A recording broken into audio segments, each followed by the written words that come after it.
పరిశీలన చేసుకుంటూ రెండింటికి వ్యత్యాసం ఏంటి అనే విషయాలు మనం పరిశీలన చేసుకుంటూ మనం ముందుకు వెళ్తా ఉన్నాం. అందులో భాగంగా మత్తయి సువార్త 1వ అధ్యాయం ఆల్రెడీ 1వ అధ్యాయం అంతటిని ధ్యానం చేసి 2వ అధ్యాయము ప్రారంభ వచనాల్లో మనం ఉన్నాం. 1 నుండి 12 వచనాలు ఒక భాగం చేసి ఇంచుమించుగా 4 ప్రసంగాలు ముగించుకొని ఈరోజు 5వ ప్రసంగానికి మనం వెళ్తా ఉన్నాం. అందులో భాగంగా చాలా విషయాలు నేర్చుకున్నాం. ఏంటి ఆ చాలా విషయాలంటే, జ్ఞానులు ఎక్కడి నుండి బయలుదేరారు, ఎందుకు వచ్చారు, ఏ ప్రాంతానికి వెళ్ళారు, ఎందుకు ఆరాధించారు, ఎలా ఆరాధించారు అనే విషయాలు మనం నేర్చుకుంటూ బైబిల్ గ్రంథంలో ఉన్నటువంటి మాటలేంటి, లేకపోతే మనకంటే ముందున్నటువంటి విశ్వాసులు మనకి ఏం నేర్పించారు, బైబిల్ గ్రంథం దానికి ఒప్పుకుంటుందా ఒప్పుకోగా అనే విషయాలు మనం పరిశీలన చేసుకుంటూ వెళ్తాము. ఈరోజు చాలా ప్రాముఖ్యమైనటువంటి విషయాలు మనం నేర్చుకోబోతా ఉన్నాం. కాబట్టి కొంచెం మనసు పెట్టండి, వాక్యం మీద కాన్సన్ట్రేషన్ చేయండి. అలా లేనప్పుడు వాక్యాన్ని మనము తప్పుగా అర్థం చేసుకుంటాం.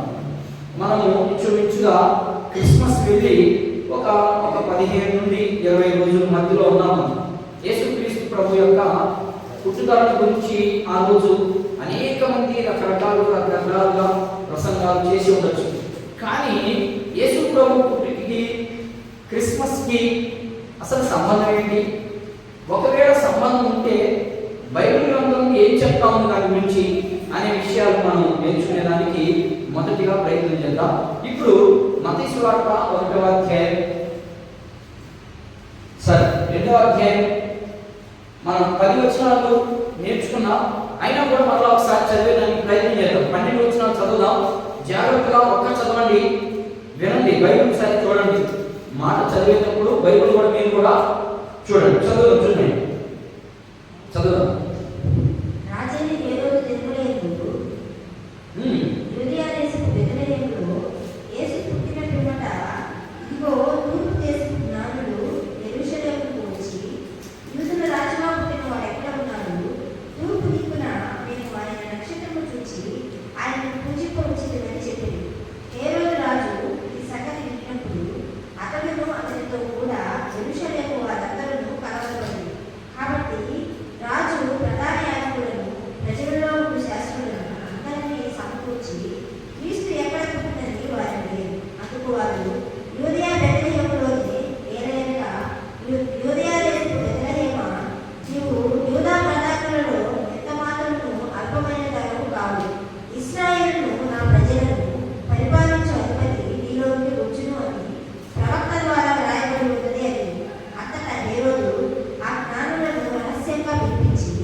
ఆయనను పూజించినట్లు నాకు వర్తమానం ఉందని చెప్పి వారిని బెత్లెహేమునకు పంపాడు.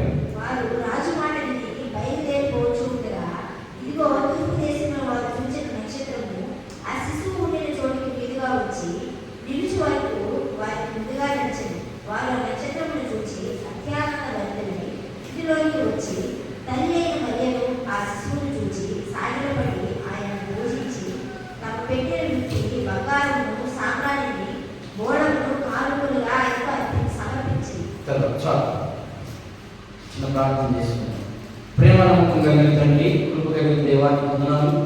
చదవబడినటువంటి వాక్య భాగంలో నుంచి నాతో మీ పిల్లలతోనూ మీరు మాట్లాడి జ్ఞానయుక్తముగా మేమందరం కూడా ప్రభు మీ యొక్క సత్యాన్ని పరిశీలించే పిల్లలుగా ఉండటకు సహాయపడమని యువీ భాగం కొరకు వాక్యాన్ని మాకు అనుగ్రహించండి. యేసుక్రీస్తు నామములో ప్రార్థిస్తున్నాము తండ్రి, ఆమేన్. చదవబడినటువంటి వాక్య భాగంలో మనకి ఏం కనిపించింది? జ్ఞానులు ఎక్కడికి వెళ్ళారట? యెరూషలేముకి వెళ్ళారు. మరి మనం చదవబడిన వాక్యంలో యేసు ప్రభు ఎక్కడ పుట్టాడని చెప్పాడు, యేసు ప్రభు ఎక్కడ పుడతాడని ప్రవచనాలు ఉన్నాయి. ఎందుకు వీళ్ళు యెరూషలేముకి వెళ్ళారు?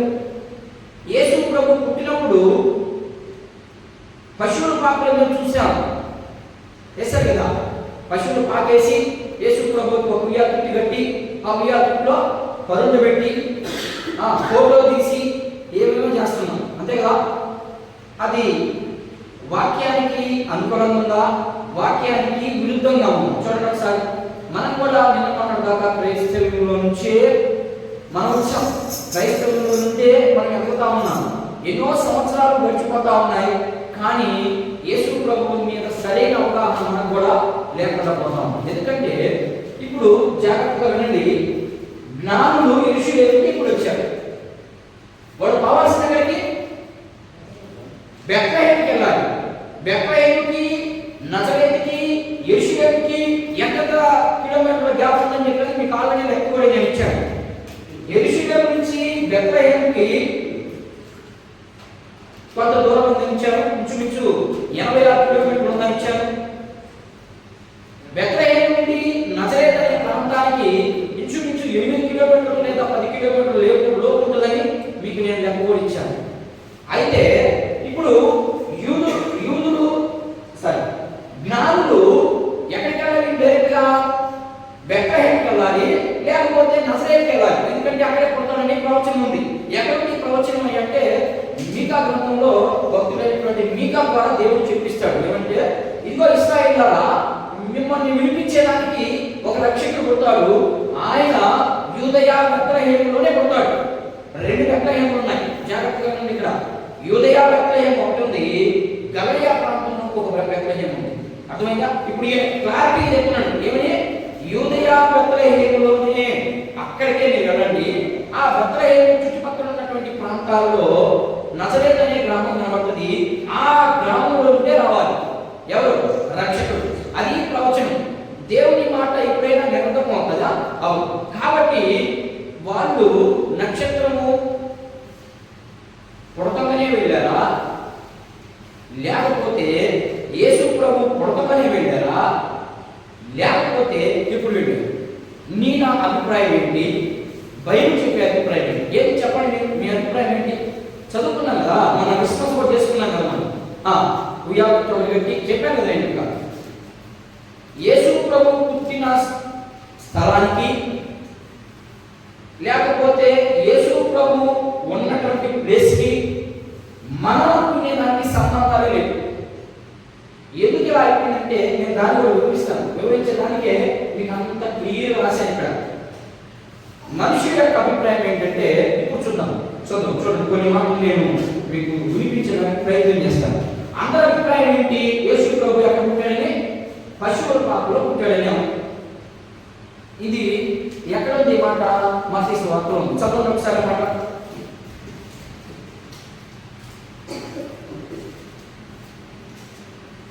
ఒక్క నిమిషం నేను చెప్తాను.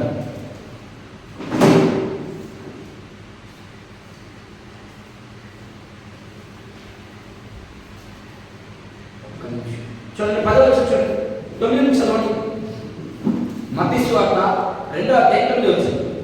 వారు రాజు మాట విని బయలుదేరి కూర్చుండగా, ఇదిగో తూర్పు దేశమున వారు చూచిన నక్షత్రము ఆ శిశువు పుట్టిన చోటికి మీదగా వచ్చి నిలుచు వరకు వారు ముందుగా నడిచను. వారికి ముందుగా నడిచింది నక్షత్రం.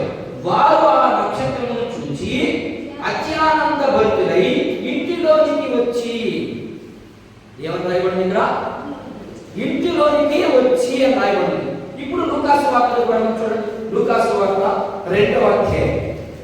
లూకాసు వార్త 2వ అధ్యాయం చూద్దాం. చాలా జాగ్రత్తగా మీరు గమనించాలి. 6వ వచనం నుంచి నేను చదువుతున్నాను చూడండి. అమ్మా, వారు ఎవరు? వాళ్ళు పైన మనం చదివితే ఏమన్నారు తెలుసా? వారు అక్కడ ఉండినప్పుడు ఆమె ప్రసవ దినములు నిండిన కనుక తన తొలిచూలు కుమారుని కని పొత్తి గుడ్డలతో చుట్టి సత్రంలో వారికి స్థలము లేనందున ఆయనను పశువుల తొట్టిలో పరుండబెట్టాడు. ఆ దేశంలో కొందరు గొర్రెల కాపరులు పొలంలో ఉండి రాత్రి వేళ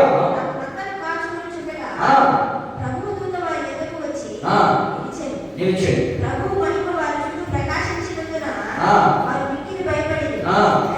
అయితే భయపడుడి, ఇదిగో ప్రజలందరికీ కలుగుపోవు మహాసంతోషకరమైన శుభవార్తను నేను మీకు తెలియజేయుచున్నాను. అదేమిటంటే దావీదు పట్టణమందు నేను రక్షకుడిని పుట్టి ఉన్నాడు, ఈయనే ప్రభువైన క్రీస్తు. దానికి మీకు ఆనవాలు. ఏంటి ఆనవాలు? శిశువు పొత్తిగుడ్డలతో చుట్టబడి ఒక తొట్టిలో పడుకుని ఉంట మీరు చూచెదరని వారితో చెప్పాను. మీకు దీంట్లో వ్యత్యాసం కనబడుతుందా? ఏమన్నా చూడండి, జాగ్రత్తగా విన్నారా? మత్తయి ఏమంటారంటే యేసు ప్రభుతో కూడా తిరిగిన వ్యక్తి ఏం చెప్తారంటే, మరియమ్మని యేసు ప్రభుని పూజించడానికి జ్ఞానులు ఎక్కడికి వెళ్ళారంట? ఇంట్లోకి వెళ్ళారంట. మరి లూకా ఈయన చరిత్రకారుడు, ఈయన ఒక డాక్టరు, ఈయన చరిత్రకారుడు. ఈయన రాస్తున్నాడు అంటే ఏమని రాశారమ్మా చూడండి, ఆయనకి పొత్తి గుడ్డలు చుట్టబడి ఒక తొట్టిలో పడుకోకుండా చూశారు. అంతే. తొట్టిలో పడుకోబడేదానికి ఇంట్లో చూసేదానికి చాలా వ్యత్యాసం ఉంది. మరి ఇవన్నీ కరెక్టేనా కదా? మత్తయి రాసింది కరెక్టా లేకపోతే లూకా రాసింది కరెక్టా? నువ్వు నేను మనలాగా క్రిస్మస్ ఆరాధన చేసుకొని ఆ గ్రీటింగ్లోనో లేకపోతే క్యాలెండర్లోనో లేకపోతే ఎవరో చెప్పాడో వినేసి ఆ ప్రకారంగా క్రిస్మస్ చేసుకోవడం కరెక్టా? ఏది కరెక్ట్? మీకే ప్రశ్న, నాకు కాదు ప్రశ్న.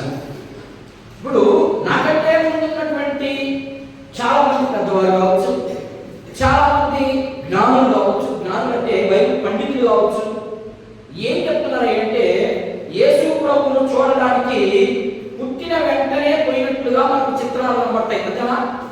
యేసు ప్రభు పుట్టి పొట్టుగుడ్డలతో చుట్టబడి ఆ పుట్లో వండేసినప్పుడు నక్షత్రం కనబడిందని చెప్తారు. కానీ అక్కడ ఏం కనబడుతుంది? యేసు క్రీస్తు పుట్టిన పిమ్మట అని కనబడుతుంది. అర్థమవుతుందని చెప్పేది అంటే యేసు క్రీస్తు పుట్టిన తర్వాత ఎన్ని రోజులు కనబడ్డాడికి దీన్ని గ్రహించలేదు.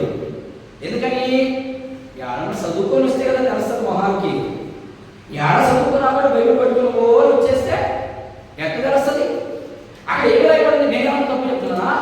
యేసు క్రీస్తు పుట్టిన పిమ్మట అని కనబడుతున్నాడు. అంటే యేసు క్రీస్తు పుట్టిన తరువాత ఎప్పుడుగా పుట్టింది నక్షత్రం. అది చూశారు వాళ్ళు. ఏమిటని?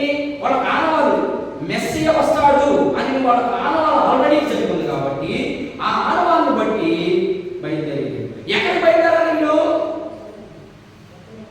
బెత్లెహేముకు పోవాలి. యెరూషలేము ఎందుకు వచ్చినట్టు? వీళ్ళు యెరూషలేములో ఎక్కడ పుట్టాడు? యెరూషలేము నుంచి పోవాలంటే ఆ రోజు కాదు ఉందా? లేకపోతే ఇంకా రమ్మని అక్కడికి దిగడానికి లేదు కదా.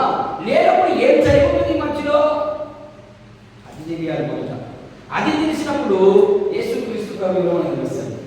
జ్ఞానం ఎందుకు యెరూషలేముకు పోయారో మనకు తెలుస్తుంది. ఎందుకు యెరూషలేముకి పోవాల్సి వచ్చిందని తెలుస్తుంది.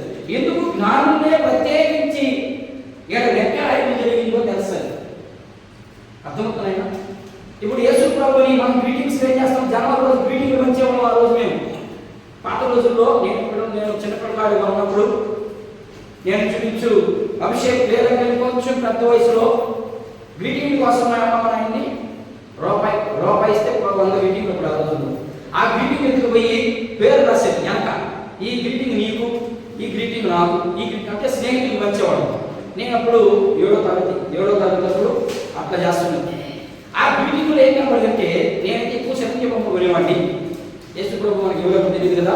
చాలా మంది యేసు ప్రభు తొట్లో కొడుకున్నట్టు జ్ఞానులు పోయి ఆరాధించినట్టు ఈ ఫోటో చూసి ఆ ఫోటోని మాకు గిఫ్ట్గా ఇచ్చేవాడు అనమాట. దాన్ని చూసి మనం ఏమనుకుంటున్నాం? యేసు ప్రభు కొడుతున్నారే వినని జ్ఞానులు 50,000 మహంలో వాళ్ళు ఇంచుమించుగా ఎందుకు ఇన్సిడెంట్ పోయారంటే మనము లేవియా కాండంలోకి వెళ్దాం. ఎందుకు వెళ్ళాలంటే ఖచ్చితంగా పాత నిబంధనలో చెప్పిన దాన్నే ఫాలో అవ్వాలని. ఏది పడితే ఫాలో అయ్యేది కుదరదు. అందుకని వాళ్ళు యెరూషలేముకి ఎందుకు వెళ్ళారంటే యేసు ప్రభు పుట్టి చాలా రోజులు చెప్పింది. ఎన్ని రోజులు చెప్పింది? ఇంచుమించుగా 30 రోజులు పైన చెప్పింది. అప్పుడు వీళ్ళకి ఆ నక్షత్రం కనబడింది. ఇప్పుడు కనబడింది ఓకే, బాగానే ఉంది. కనబడుతుందనే వీళ్ళు ఎక్కడికి వెళ్ళాలి? నజరేతులో ఉండాలన్నప్పుడు నజరేతుకి వెళ్ళాలి. నజరేతు పోకుండా యెరూషలేముకి వచ్చారు. ఎందుకు చెప్తాను? ఏం జరిగి ఉంటుంది అక్కడ మధ్యలో? ఏం తెలుసుకుంటుంది? కానీ వాళ్ళకి ఎవరికి? జ్ఞానులకి ఏం తెలుసుంటుంది? జ్ఞానులు తెలియకుండా యెషయా ఎందుకు వస్తాడు? బుర్రకట్టులో కొంచెం లోతుగా ఉంది వాక్యం, అర్థం కావట్లేదా? అర్థం చేసుకోండి. అర్థం చేసుకోకపోతే విరుదైపోతుంది అంతే. ఈ లోకంలోనే జీవిస్తూ ఉంటుంది. ఈ లోకం నుంచి మనం సపరేట్ అవ్వాలి అంటే వాక్యాన్ని బాగా మనం లోపలికి తెచ్చుకోవాలి. యెరూషలేముకు పోవాల్సిన ఎక్కడికి? వీళ్ళు జ్ఞానులు. మనం ఏం చదువుకున్న మత్తయి సువార్తలో ఆ నక్షత్రము తూర్పు దేశంలో పుడితే నజరేతులో ఉండాలి, కానీ యెరూషలేము ఎందుకు వచ్చింది? అప్పుడు ఈ మీకా ప్రవక్త చెప్పింది తప్ప. చూద్దాం మీకా గ్రంథం 5వ అధ్యాయం 1 వచనం చదవండి. ఆయన ఏం చెప్పాడు మీకు క్లారిటీ ఇస్తాను. తొందరగా చదవాలి. ఈ విషయంలో చాలా మంది పప్పులో కాలేస్తున్నారు. పప్పులో కాలేదు అందరూ వేసినా మన చర్చి వాడు వేయకూడదు. అది నా పాయింట్. చూద్దాం. మీకా గ్రంథము 5వ అధ్యాయము 1 నుంచి 2 వచనాలు 3 వచనం చదవండి. అయితే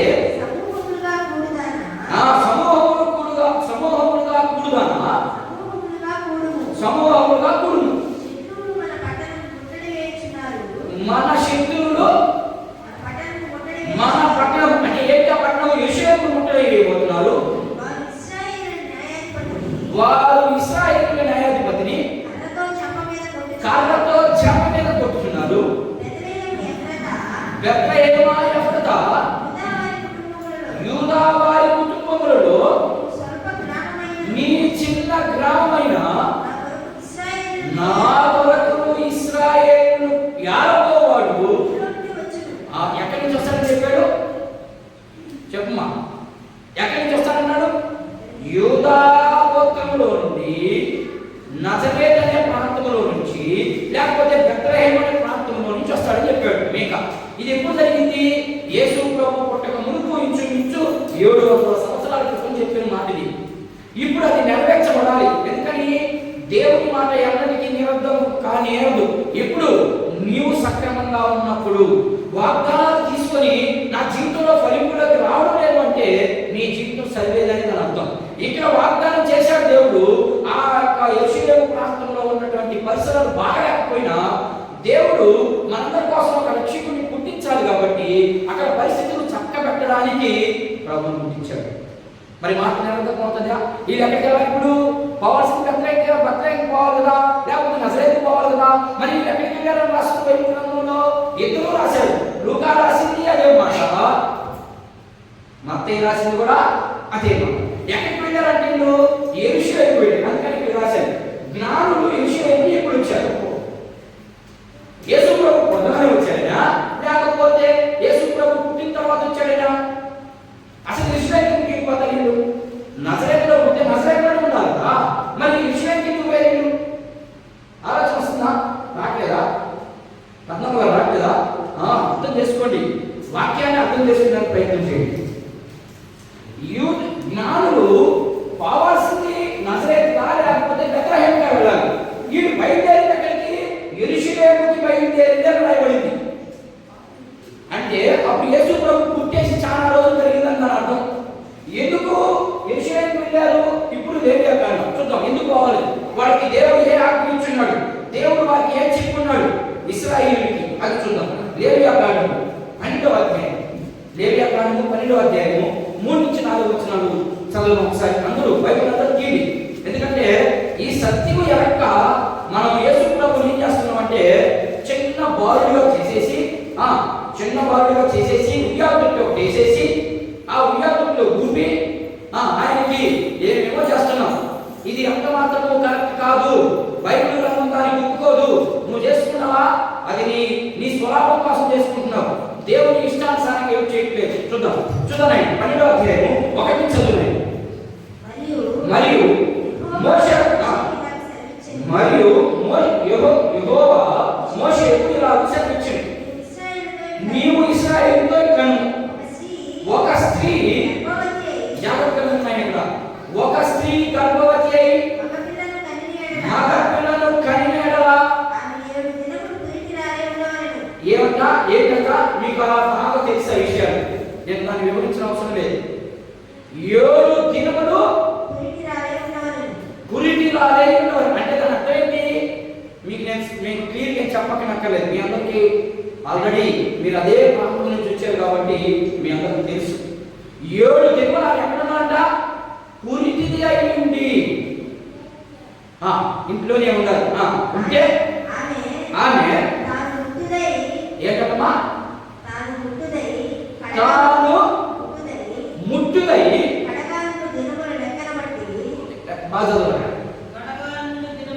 కడగారు దినములు ఏమ్మా ఉరికి రాదే ఉండవలను. 8వ దినమున బిడ్డకు సున్నతి చేయ. ఎవరు చేయించాలి అంతా? చదవండి. ఆమె తన రక్త శుద్ధి కొరకు 33 దినములు తన రక్త శుద్ధి దినములు సంపూర్ణమగు వరకు ఆమె పరిశుద్ధమైన దేనినైనా ముట్టకూడదు. ఏం చెప్తా ఉంది ఇక్కడ? ఆమె తన పూర్తి దినాలు అయిపోయిన తర్వాత ఆమె రక్త శుద్ధి సంపూర్ణమగు వరకు ఎక్కడికి వెళ్ళకూడదంట? పరిశుద్ధమైన వాక్యం అక్కడికి వెళ్ళకూడదు అన్నాడు. పరిశుద్ధమైతే యెరూషలేము దేవాలయం అంటే ఇప్పుడు ఎందుకు ఇక్కడికి జ్ఞానం విషయానికి? ఆల్రెడీ యేసు ప్రభు పుట్టి 33 రోజులు గడిచిపోయింది. ఎప్పుడు కాకపోతే చెప్పాడు అక్కడ? నేను చెప్పానయ్యే, దేవుడు ఇశ్రాయేలుకి ఇచ్చినటువంటి ఆజ్ఞది. ఏమని ఆజ్ఞంటే, మీరు గర్భవతి అయ్యి పిల్లలను ప్రసవించిన తర్వాత మీరు 33 దినాలు అంటే ఇంచుమించు మన లెక్క ప్రకారము నెల 3 రోజులు నువ్వు పరిశుద్ధమైన దాన్ని దేని తాగకూడదు. తాగితే అపవిత్రమైపోతుంది. అపవిత్రమైపోతుందా? దేవుడు ఇచ్చిన కట్టలు అడగదు. ఇశ్రాయేలుకి చాలా భయంకరమైన కట్టలు ఇచ్చాడు. మనకైతే సింపుల్ గా కొన్ని కట్టలు ఇచ్చాడు. మనం ఆ కట్టలనే పరిశీలన చేసుకోలేకపోతున్నాం. ఇశ్రాయేలు ఎంత భయంకరంగా ఉన్నాడు. కనీసం దేవాలయంలోకి వచ్చేదానికి కూడా లేదు. కనీసం మంచమే పడుకునేదానికి కూడా లేదు. అందుకని ప్రయాసపడి భారం మోసుకొస్తున్న సమస్త జనులారా మేము అడ్డం రాండి, నేను విశ్రాంతి ఇస్తాను. ఏంటి ఆ ప్రయాస? చాలా మంది ప్రయాస అంటే ప్రార్థనలు, ఉపవాస, అది ప్రయాస. వాక్యంగానే అర్థం చేసుకోవాలి. ఆ తర్వాత దాంట్లో మనకి ఏం నేర్పించాలని ప్రభు పెట్టిన మాటలు అన్నీ చేసుకోవాలి. అయితే ఇక్కడ ఏం జరుగుతుంది? ఇప్పుడు ఎందుకు వచ్చారు యెరూషలేముకి? ఈ మాటలు జరిపేటప్పుడు ఈరోజు యెరూషలేముకి చూసామా, వారు దేవాలయంలో ప్రభువుని ప్రతిష్ఠ చేయాలని వచ్చారు. ఆ మాట చదివిస్తాం. లూకా సువార్త చూద్దాం ఒకసారి. లూకా సువార్త 2వ అధ్యాయం 22 నుంచి 24 వచ్చిన గమనించండి. ఆయన అర్థం చేసుకొని బాగా అదిగో ఏం చెప్పాను? మోషే వారికి ఇచ్చినటువంటి ధర్మశాస్త్రంలో వారు తమను శుద్ధి చేసుకునే దినములలో గడిచిన తరువాత, అంటే ఎప్పుడు గడిచినాయి? అంటే ఇప్పుడు ఎన్ని రోజులు అయిందని? యేసు ప్రభు పుట్టి 33 రోజులు అయిపోయింది. అప్పుడు కనపడ్డాడు నక్షత్రం. ఈ లోపల కనిపించలేదు వాడికి, ఈ లోపల బాగాలేదు అక్కడికి. మరి యేసు ప్రభు పుడుతుందనే ఏమో ఈడే పోయి చూసినట్టు, ఈడే పోయి ఆయన్ని ఆరాధించినట్టు ఎవరు? విశ్వాసులు, పాస్టర్లు. ఎవరేమనుకున్నా నాకు ఇబ్బంది లేదు. వాక్యం క్లారిటీగా చెప్తుంది ఇక్కడ. నీ ఇష్టం నా ఇష్టం చెల్లుబాటు అవుతుంది ఇక్కడ. ఈడే పోయి సపరేట్ కొట్టి ఆరాధించినట్టు. మరి వాక్యం ఏం చెప్తుందో అర్థం చేసుకోబడేదా? వాక్యం ఏం పోషిస్తుందో తెలియబడేదా? వాక్యానికి విరుద్ధంగా చేస్తే మనం ఏమైపోతుందో మనకు తెలియదా? ఇవన్నీ తెలిస్తే సక్రమంగానే ఉన్నాం మనం. వాక్యానికి విరుద్ధంగా చేస్తే దానికి మరణ శిక్ష, మరణం నుంచి అవ్వ తప్పించలేదు. గుర్తుపెట్టుకోండి.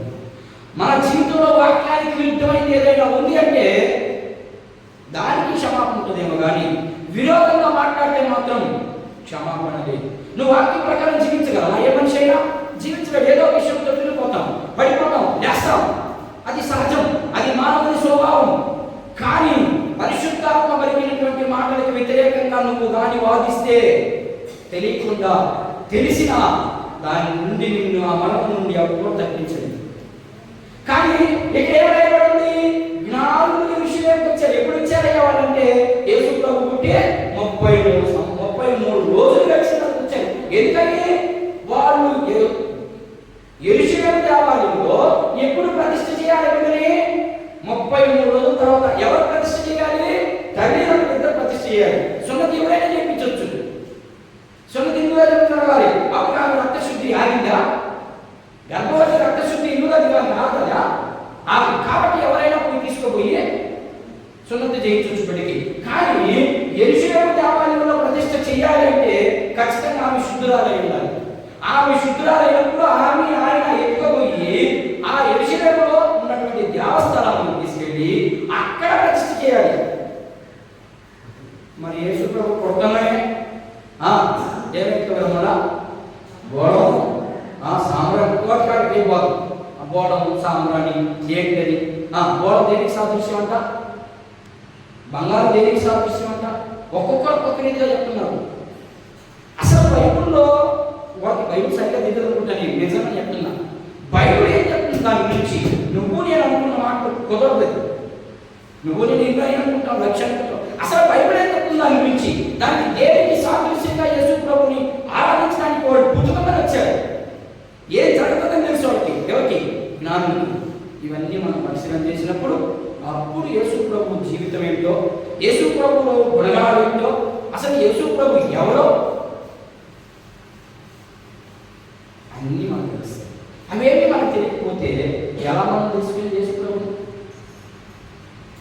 నేను ప్రతిరోజు రాత్రి లోకాసు వార్త ధ్యానం చేసుకుంటూ వెళ్తున్నామా కాన్ఫిడెన్స్ లో ఉన్న అందరికీ నేను డైరెక్ట్గా వివరిస్తా ఉన్నాను. ఎందుకంటే మీరు అందరిలా ఉండకూడదు. నా ఉద్దేశం అది. మీరు ప్రత్యేకత ఉండాలి. వాక్యం మీద పట్టుండాలి. వాక్యం మీద పట్టులేదంతా పర్లోక రాజ్యానికి వెళ్ళరు. గుర్తుపెట్టుకోండి. వాక్యం మీద ఏమిటైతే పట్టుంటుందో వాక్యం మీద దేవుడు, ఆ దేవుడు ఏ రకంగా లేకపోతే నువ్వు మొత్తం పర్లోక రాజ్యానికి వాక్యమే మనకు ప్రాముఖ్యం. ప్రార్థన ఎంతవరకు అంటే నీకు వచ్చే శ్రమ నుండి, నీకు వచ్చే బాధ నుండి తప్పిస్తుందంటే శిక్ష నుంచి మాత్రం తప్పించదు. శిక్ష నుంచి తప్పించేది ఏంటి? వాక్యమే. ఎందుకంటే మన తప్పు చూపించేస్తుంది. కాబట్టి ఇదిగో నీ తప్పు, ఇదిగో ఏదో ఒక వాక్యం మనకు మాట్లాడుతున్నాం అనుకో, మన అంతరాత్మ ఏం చెప్తుంది? దాన్ని కనెక్ట్ అవుతుంది. కనెక్ట్ అయిపోతుందనే రే నువ్వు చేసిన తప్పురా చక్కగా, రే నాగరాజు నువ్వు చేసిన తప్పురా అన్నది. అప్పుడు వెంటనే నువ్వు ఏంటావు? ప్రభువాన్ని క్షమించడం అయిపోయింది. కానీ రోజు దాంట్లో కొనసాగుతుంటే శిక్ష తప్పదు. మనం రోజు దాంట్లో కొనసాగుతుంటే ఎప్పుడో పడతాం, ఎప్పుడో లేస్తాం. అట్లని రోజు ప్రతి పూట ప్రతి క్షణం పడతా ఉంటే దానికి క్షమాపణ గుర్తుపెట్టుకోం. ఇప్పుడు ఎక్కడికి వచ్చారంటే నీకు ఎప్పుడు వచ్చారని అర్థమైంది. నీకు 33 రోజులకు వచ్చారని అర్థమైంది. ఎందుకు వచ్చారు? యేసులోకి ఎందుకు జ్ఞానం వచ్చారంటే ఏ కాడికి ఆమె రక్తశుద్ధి ఆగి ఉంటుంది. అది కూడా నక్షత్రం ఎలా వస్తా ఉంది? ఆయన ఉన్న చోటుకే వచ్చింది. నిలిచినప్పుడు వచ్చి ఓహో అంటే విషయానికి పోయారంటే ఖచ్చితంగా యేసు ప్రభు అప్పటికే 33 సంవత్సరాలు 33 రోజులు అయిపోయినా అప్పుడే వాళ్ళు ప్రతిష్ఠ చేయాలి. ఈ లోపల ప్రతిష్ఠ చేసేదానికి లేదు. ఎందుకని? మోషేకి ఇచ్చిన ధర్మశాస్త్రం వాళ్ళకి గుర్తుంది. అందుకు వచ్చారు విషయం. ఎందుకు వచ్చాక జ్ఞానులు విషయానికి ఎప్పుడు వచ్చారు? యేసు ప్రభు పుట్టిన తర్వాత 33 సంవత్సరాలు 33 రోజులకి బయట. ఈ పాయింట్ అయిపోయింది. అందులో జ్ఞానులు యేసు ప్రభుని ఆరాధించుటకు ఎక్కడికి వెళ్ళారు? దేవాలయానికి వెళ్ళారా? ఇంట్లోకి వెళ్ళారా? లేకపోతే సత్రంలోకి వెళ్ళారా? పశువుల చుట్టానికి వెళ్ళారా? మీకు క్లారిటీ వచ్చేసారు. ఇప్పుడే నేను చెప్పాను అంత క్లారిటీ. అందుకని బిట్లు చెప్తున్నాను నేను. ఎక్కడికి వెళ్ళారు? ఇప్పుడు జ్ఞానులు యేసు ప్రభుని ఆరాధించుటకు ఎక్కడికి వెళ్ళారు? యెరూషలేముకి కదా వెళ్ళింది. మరి బైబిల్ గ్రంథంలో మరి అక్కడేమో జ్ఞానులు ఒక ఆయనేమో ఆడపోయినారన్నారు, ఇంకొక ఆయన ఏడపోయినారన్నారు. మరి ధర్మశాస్త్రం ప్రకారం చూస్తే ఎక్కడ ఉన్నట్టు ఇల్లు ఎక్కడ ఆలోచించడానికి వెళ్ళారు? అంతే. ఓకే, మీకు ఇప్పుడు క్లారిటీ కాదు. ఇప్పుడు 5వ పాయింట్ 4వ పాయింట్లో ఒక బిట్ చేశారు. ఎందుకు చేశారంటే జ్ఞానులు యేసు ప్రభువుని ఆరాధించుకుంటే ఎక్కడికి వెళ్ళారంటే యెరూషలేము దేవాలయం దగ్గరికి వెళ్ళారు. అక్కడికి వెళ్ళిపోయి ఆయన ఆరాధించారు. మరి మత్తయి వార్తలో లూకాసు వార్తలో పొద్దుగొడ్డుతో చుట్టుపడి బంగారం గోడ ఎక్కువన్నారే, ఎందుకు ఎక్కువ ఎప్పుడు ఎక్కువ? అది కూడా మీకు క్లారిటీ చేస్తాను. ఇప్పుడు 5వ పాయింట్ జ్ఞానులు చూసిన స్థలం ఏంటి? ఏ స్థలం చూస్తారు? బైబిల్ ఏమో రాయబడింది? ఏం రాయబడింది? అప్పుడే చదివారు కదా. ఒక ఆయనేమో పశువు తొట్టి అన్నాడు, ఇంకో ఆయనేమో అసలు చూసింది ఎవరు? అసలు మొదట చూసింది ఎవరు? జ్ఞానం చూసారా? ఎవరికి దేవదూతకి ప్రత్యక్షమైంది? గొర్రె కాబట్టి రాశారు వెంటనే. ఎవరికి ప్రత్యక్షమైంది? దేవుని దూత గొర్రెల కాపర్లు చూసిన స్థలం. ఏంటిది? గొర్రెల ఏంటి ఆ స్థలం? ఈ స్థలంలో చూశారు. జ్ఞానం చూసిన స్థలం ఏంటి? గొర్రెల కాపరిని చూసిన స్థలం ఏంటి? జ్ఞానం యేసు ప్రభుకి ఇచ్చిన కానుక ఏంటి? ఈ కానుక విషయం పక్కన పెట్టండి. ఈ రెండు విషయాలు నేను ముగిస్తాను. అందుకని అంతా ఒకసారి ఇచ్చిన మీ బొడలో నిలబడుతుంది. ఇప్పుడు జ్ఞానం చూసిన స్థలం ఏంటి? ఏ స్థలంలో చూసే చదవండి ఒకసారి. జ్ఞానం చూసిన స్థలం మత్తయి సువార్త 2వ అధ్యాయం 10-11 వచ్చిన చూడండి. వారాయన నక్షత్రము చూచి అజ్ఞానభరితులై ఇంటిలోనికి వచ్చి తండ్రి అయిన మరియను ఆ శిశువును చూచి సాగిలపడి ఆయనను పూజించి బంగారమును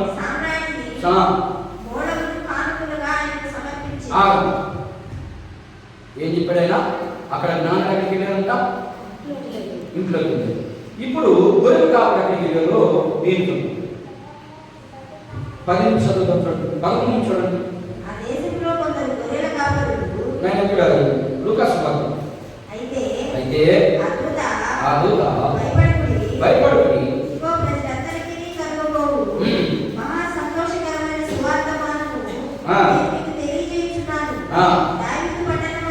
దావీదు పట్టణమందు రక్షకుడు మీ కొరకు పుట్టి ఉన్నాడు. ఈయన ప్రభువైన క్రీస్తు. దానికి ఇదే మీ కారణాలు. ఒక శిశువు కొద్ది గుడ్డలతో చుట్టబడి ఒక దొడ్డిలో పట్టుకొని ఉండగా ఉంచదని వారితో చెప్పారు. వెంటనే పరలోక సైన్యం ఇక్కడ వీరికి పశువులు గొర్రెల కాపరికి ఏమో ఒక ప్లేస్ అని రాయబడి ఉంది. మరి దేవుడు మత్తయితో ఇంకొక ప్లేస్ రాయబడింది. ఓకేనా? ఇప్పుడు ఈ రెండు ప్లేసులకి వ్యత్యాసం ఏంటో మీకు అర్థమైందా?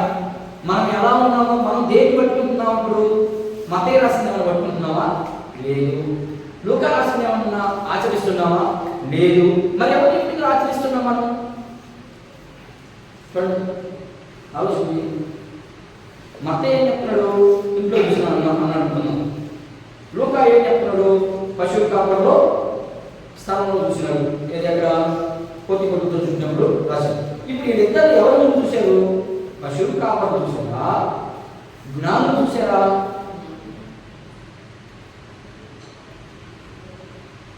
ఎవరు చూసారమ్మా? పశువులు కాపరి చూసారా? గొర్రెలు కాపరైనా పశువులు కాపరైనా ఒకటే. పశువులు ఆడినాడా మరో పక్క చెప్తాను అనుకోవాలి. ఎవరైనా ఒకడే ఒక కాపరు చూస్తున్నాడు కదా, కాపరులు ఉన్నారు కదా, ఆ కాపరులు చూస్తున్నారు. ఓకేనా? మరి ఇక్కడేమో ఇంట్లో చూసినాను అన్నాడు. ఆ ఇల్లు ఆయన చూసింది వాడికి. అసలు ఇది దేవుడు ఎక్కడికి బయలుదేరాడు? మనం పైనుంచి చదువుకుంటూ వస్తే అర్థమవుతుంది. లూకాసు వార్తని పైనుంచి చదువుకుంటూ వస్తే మనకు బాగా అర్థమవుతుంది.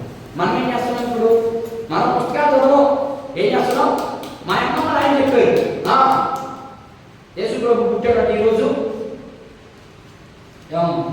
యేసు ప్రభు ఎట్లా లెక్కేశారంటే దాన్ని 25వ తారీఖు అని ఎట్లా లెక్కేశారంటే, ఆ రోజుల్లో ఒక రాజు ఉండేవాడు. ఆయనకి ఆయన పుట్టినరోజు సందర్భాన్ని వాళ్ళు ఒక దేవత ఉండేది. ఆ దేవత పేరు పెట్టుకున్నారు. ఆయన పుట్టిన తర్వాత ఆ పుట్టినరోజు యేసు ప్రభు పుట్టినరోజుకి లింక్ ఏంటంటే, యేసు ప్రభు పుట్టిన తర్వాత ఎన్నో దినాలు సున్నతి జరగాలని చెప్పింది ధర్మశాస్త్రం ప్రకారం. 8వ తారీఖున 8వ దినాన పుట్టినరోజు నాటించి 8వ తారీఖున సున్నతి చేయాలి. మనం ఎప్పుడు చేస్తాం సున్నతి? మనం సున్నతి చేయలేదు. మనం ఏం చేస్తాం? పురుడు చేస్తాం కదా. ఏ 11వ దినం దిగుదా, 3వ దినం దిగుదా? ఎందుకు పెద్ద చేస్తున్నాం? కారణం ఏంటంటే ధర్మశాస్త్రంలో ఉన్నదాన్ని మనం మార్పు చేసుకున్నాం మన ఇష్టానికి. కానీ ధర్మశాస్త్రం ఖచ్చితంగా ఏం చెప్తుంది? 8వ తారీఖు మాత్రం చేయాలి. ఇక 6వ తారీఖు ఇంకో చేయకూడదు. ఆ రోజు ఒంట్లో జనాలు చచ్చిపోయినా సరే తీసుకొచ్చేసేయాలి. మరి ఈరోజు ఆ చచ్చిపోయినట్టు పోయే అపశకులు తగ్గిపోయింది ఇంట్లో. ఏం శకులు? అపశకులు. యాడ్ నుంచి వచ్చినాయి అపశకునాలు క్రైస్తవ బిడ్డలకి. క్రీస్తు బిడ్డలకు అపశకునాలు ఉంటాయా? ఏముండవు. నువ్వు చేసుకున్న దాన్ని బట్టి నీకు ఫలితం అంతే. ఎవడో చేస్తే నీకు రాదు. నువ్వు ఏం చేసుకుంటావో దాన్ని బట్టే నీకు ఫలితం. చెప్పాడు ఇశ్రాయేలుకి, దేవుని ప్రజలు. ఇశ్రాయేలు అంటే దేవుని ప్రజలు. ఇదిగో శాపాన్ని నీ ఎదురు పెట్టా, ఆశీర్వాదాన్ని ఎదురు పెట్టా. ఏం కావాలో నువ్వే డిసైడ్ చేసుకో. నీకు లోకం కావాలన్నా శాపం నిన్ను వెంటాడుతుంది. నేను కావాలన్నా ఆశీర్వాదంతో పాటు శ్రమ వస్తుంది. చూడండి, శాపానికి శ్రమకి ఎంత వ్యత్యాసం ఉందో చూడండి. ఆశీర్వాదంతో పాటు శ్రమ వస్తుంది. ఆ శ్రమ నువ్వు మోయగలిగిందే, నువ్వు మోయలేని నేను పెట్టాను. ఎందుకని సర్వశక్తివంతుడిని. నా పిల్లలు కష్టపడుతూ నేను వస్తానా? ఆయన బాధ చూడండి. ఆయన బాధను మనం అనుభవించడం లేదు. ఆయన బాధను ఎప్పుడైతే మనం అనుభవిస్తామో అప్పుడు తెలుస్తుంది క్రీస్తు స్వారూప్యము, లేకపోతే క్రీస్తు యొక్క పవిత్రత ఏంటి, క్రీస్తు అంటే ఏంటో మనకు తెలుస్తుంది. ఇప్పుడు నీకు ఏమర్థమైంది? ఇప్పుడు జ్ఞానం చూసిన స్థలం ఏంటమ్మా? ఇల్లు అనుకున్నాం. గొర్రెల కాపడం చూసిన స్థలం పశువుల తొట్టి. మీకు ఆల్రెడీ పశువుల తొట్టి గురించి మొన్న క్రిస్మస్లో చెప్పేశాను. అర్థమైందా? పశువుల తొట్టి ఎందుకు వచ్చింది అక్కడికి? ఎందుకు వచ్చిందని చెప్పామా? పశువుల తొట్టి పనిచేసలేదు కదా యేసుప్రభు. ఎందుకని చెప్పాను నేను? చూడండి ఒకసారి మన యూట్యూబ్ చూడండి. యూట్యూబ్లో ఉంది. మీకు లక్ష్యంగా చెప్తాయని యూట్యూబ్లో పెట్టింది. లేకపోతే నాకు అవసరం లేదు, దానివల్ల ఏం ప్రయోజనం లేదు. నా ఫోన్ పోతా ఉంది, లోడింగ్ పోయింది. ఎందుకు పెట్టానంటే మళ్ళా చూసుకుంటారు, మరలా వింటూ ఉంటారు. వింటూ ఉంటే మనకు జ్ఞానం పెరుగుతుంది. తినడం వల్ల బలం వస్తుంది, వినటం వల్ల జ్ఞానం వస్తుంది. అందుకనే సరిపెట్టాలి. దాని ఏంటనే పెట్టాలి. సరే, ఇప్పుడు ఈ 2 విషయాలు తెలిసిపోయినాయి కదా. 4 విషయాలు. జ్ఞానం విషయానికి ఇప్పుడు వచ్చారు, టక్కున చెప్పాలి. 33 రోజులకు వచ్చారు. యేసు ప్రభు పుట్టిన తర్వాత 33 రోజులకి లూకాసు వార్త 2వ అధ్యాయము 20-24 వచనాల ప్రకారం, అలాగే లేవియా కాండము 12వ అధ్యాయము 6వ మాటను బట్టి యెరూషలేముకి ఎందుకు వచ్చారు అంటే ధర్మశాస్త్రం వారికి తెలుసు. ధర్మశాస్త్రం ప్రకారం యేసుక్రీస్తు ప్రభువుని ప్రతిష్ఠ చేయాలి, అందుకని దేవాలయానికి వచ్చారు. మరి నీవు నేను యేసుక్రీస్తు రక్తంతో కడగబడిన తర్వాత, ప్రతిష్ఠ చేయబడిన తర్వాత మన జీవితం ఎలా ఉంది? యేసుక్రీస్తు ప్రభు జీవితం ఎలా ఉంది? యేసుక్రీస్తు ప్రభు జీవితం ప్రతిష్ఠ చేసిన తర్వాత ఎలా ఉంది? వాళ్ళ అమ్మరుతుంది ఎవరైనా యాట పోవాలి. ఎందుకు? యెరూషలేము ఎందుకు? పాపాల నిమిత్తం బరువు అర్పించడానికి వెళ్ళాలి, యాట వెళ్ళాలి, సంవత్సరానికి కుమారు వెళ్ళాలి. ఈ 12 ఏళ్ళు వయసు వచ్చేసింది. 12 ఏళ్ళు వయసు వచ్చేసిన తర్వాత ఇంకా పోయారు. అందుకు పోయారు అమ్మ నాయన యేసు ప్రభు ముగ్గురు పోయి పట్టి కనపడ. ఆ గుంపులో అయినా కనపడ. ఈ కనపడకపోతే ఇంచుమించు వాడు యెరూషలేము నుంచి ఒక 70 కిలోమీటర్లు వచ్చేసారు. అప్పుడు ఎందుకున్నారు యేసు ప్రభు ఆడుతున్నాడు. అప్పుడు ఆ గుంపులో వస్తున్నాడు వీళ్ళు. కానీ యేసు ప్రభు లేడు. లేకపోతే ఈయనేమో దేవాలయంలో ఉన్నాడు. ఈ యెరూషలేము రాలేదు. వీళ్ళు 70 కిలోమీటర్లు వెళ్ళిపోయారు. అంటే ఇంచుమించు కావాలని దూరం వెళ్ళిపోయారు. నెల్లూరు నుంచి కావాలని చూసుకున్నారు. అంటే చూశాను ఎవరు ఎక్కడ కనపడలేదు. మళ్ళీ ఎక్కపడ్డాడు. పోయేమో అక్కడ కనపడేది. నేను పోయి ఒరే ఎరా బాబు అంటే కదమ్మా, దేవుడైనా కానీ, వేదాంతుడైనా కానీ, కలెక్టర్ అయినా కానీ, ముఖ్యమంత్రి అయినా కానీ దగ్గర వస్తుంది, ఒరే వస్తుంది. ఏరా బాబు మేము మా కాలం మేము పోయి నడుచుకుంటూ పోతే నువ్వు చూస్తే అంటే ఏంటో చెప్పానంటే అప్పుడు ఏమంటారు? నువ్వు చెప్పనుకున్నాను, నేను నా తండ్రి పని మీద మీకేం సంబంధం అనే కదా నా అర్థం. అంటే మనకు భయపడలేదు కదా, మనం అర్థం చేసుకోవాలి. నీకేం సంబంధం అమ్మా? నువ్వు కన్నావు, అంత డ్యూటీ అనేది. ఇక ఆ తర్వాత నీ డ్యూటీ కాదు, నా డ్యూటీ సపరేట్ ఉంది. ఆ డ్యూటీ కోసం నేను నా తండ్రి పని మీద ఉండాలి. నేను అర్థపడి మీరు నేనే చచ్చిపోను. నేను చచ్చిపోయే ఒకటి వస్తుంది, అప్పుడు దాకా నేను ఉంటాను. మరి ప్రతిష్ఠ చేయబడిన నువ్వు నేను ఆయన పనులు కదా అసలు ఒక్కరోజు కాకపోయిన రోజు ఆదివారమే సంవత్సరం పైన మనకు ఇంకేం మనం చేస్తాను పని. మళ్ళీ నీకు ఎందుకు ప్రతిష్ట? ఆలోచించేది దేవుడి పిల్లలుగా మనం ఎలా ఉన్నాం? మనం ప్రతిష్ఠ చేయబడిన పిల్లలు ఎక్కడో ఉన్నామా, లేకపోతే ఆ గుంపులో ఉన్నామా అనేది మనం పరిశీలన చేసుకోవాలి. పరిశీలన చేసుకున్నప్పుడు మనకి యేసు ప్రభు యొక్క ఉద్దేశాలు వస్తాయి. ఎవరు జ్ఞానవంతులు కాదండి భూమి మీద.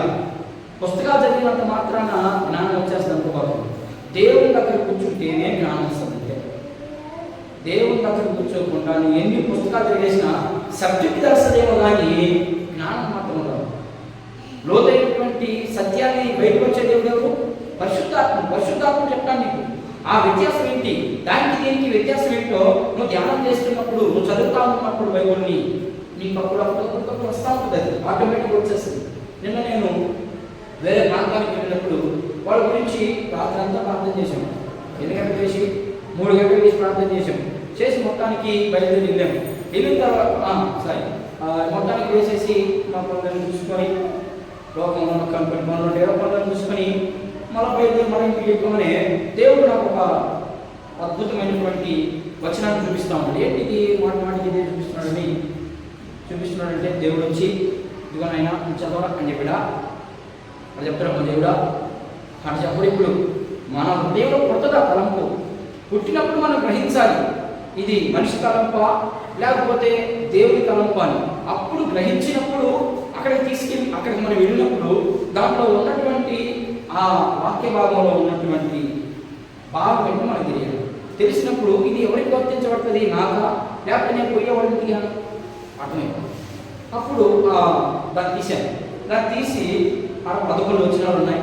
11 వచనాన్ని తొలిసారి చదివిన ఏం అర్థం కాదు, రెండోసారి చదివిన అర్థం కాదు, మూడోసారి చదివినప్పుడు అర్థమైంది.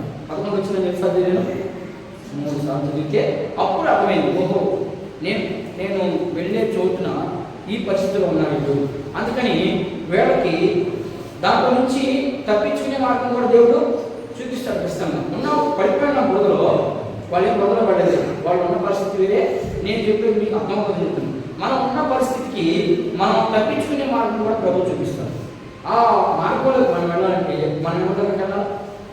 ప్రభు దగ్గరికి వెళ్ళాలి. ప్రభు దగ్గరికి వెళ్ళి ప్రభు దగ్గర అడిగితే ఖచ్చితంగా మనకి తెలియపరుస్తుంది. వాటిని చదువుకోవడం చెప్తే కరెక్ట్గా అట్లే చెప్తా ఉన్నాను, నువ్వు చెప్పిందే కరెక్ట్ అన్న, నా జీవితం అట్లాగే ఉన్నాను. అది నేను ఇప్పుడు సపోర్ట్ తెలుసుకోవాలన్నా దేవుడు పెట్టాలన్నా? దేవుడు పెట్టాలి. మన ఎవరిది మనకు సంబంధమే ఉండదు. చాలా మంది నేను పోయినా వాళ్ళు బాగుపడుతుంది, నేనేం బాగుపడదు. నీ దరిద్రమే వాళ్ళు చుట్టుకోకపోతే చాలు. వాళ్ళు కరెక్ట్గా ఉన్నప్పుడు ఖచ్చితంగా దేవుడు వారిని ఆశీర్వదిస్తాడంటే ఈ లోకంలో కాదు, ఆధ్యాత్మికంగా ఎదుగుతానే ఉంటారు. రోజు రోజుకి ఎదుగుతానే ఉంటారు. అట్లనే నిన్ను దేని స్థితిలో పెట్టాడా? అడుక్కునే స్థితిలో పెట్టాడా? నా పిల్లలు అడుక్కునే స్థితికి నేను పెట్టన్నాడు. అలాంటి ఆయన పెట్టాలి నేను అడుక్కునే స్థితికి. ఆయన అడుక్కునే స్థితికి పెట్టే దేవుడు కాదు. మనం నమ్మినట్టుగా నీ నమ్మకాన్ని బట్టే బహుమానం, అంతేకమ్మా. మరి నీ నమ్మకం అయినప్పుడు నీకు ఎట్లా వస్తుంది ఆశీర్వాదం? రాదు. శరీర సంబంధమైన ఆశీర్వాదం రాదు, ఆత్మ సంబంధమైన ఆశీర్వాదం. నువ్వు ఎప్పుడైతే సంపూర్తిగా నమ్ముతావో అప్పుడే నీకు సంపూర్ణమైనటువంటి ఆతిథ్యము, లేకపోతే దేవుని యొక్క ఉద్దేశాలు, దేవుని యొక్క పరిస్థితి అంతా కూడా మనకు అందరికీ అర్థం అవ్వాలంటే ఇప్పుడు చేద్దాం. క్రిస్మస్ యేసు ప్రభు ఎక్కడ పుట్టాడు? ఎప్పుడు పుట్టాడు? చూడండి, ఆలోచన.